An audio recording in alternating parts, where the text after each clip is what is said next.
بیان کیا جاتا ہے عرب کی تاریخ میں 4 بہت ہی مشہور بخیل یعنی کنجوس حضرات بھی گزرے ہیں۔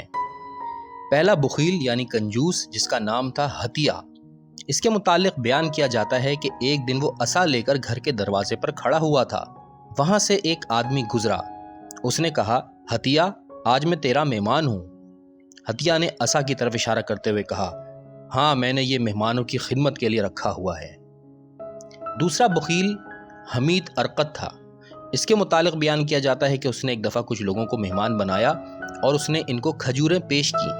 جب مہمان کھجوریں کھا چکے تو اس نے مہمانوں کی سرزنش کی کہ تمہیں حیا نہیں آتی، تم نے میری کھجوریں کھا لی ہیں۔ تیسرے بخیل کا نام ابو اسود دائلی ہے۔ اس نے ایک فقیر کو ایک خرمے کا دانہ دیا۔ فقیر نے اسے دعا دیتے ہوئے کہا کہ خدا تجھے اس کے بدلے ایک جنت کا خرمہ عطا کرے گا۔ تو ابو اسود کہنے لگا کہ اگر اس طرح میں غریبوں کو دیتا رہا تو میں خود غریب ہو جاؤں گا۔ چوتھے بخیل کا نام خالد بن صفوان تھا۔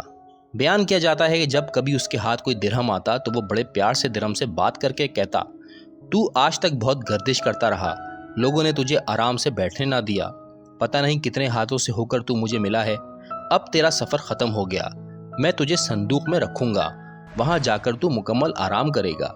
وہ ان درہموں کو صندوق میں رکھ کر تالا لگا دیتا تھا۔ کسی نے اس سے کہا کہ تمہارے پاس تو کافی دولت ہے، ان میں سے کچھ اللہ کے نام پر بھی خرچ کیا کرو۔ تو وہ جواب میں کہتا تھا، دنیا میں تو اور بھی خرچ کرنے والے موجود ہیں، میں خرچ کیوں کروں؟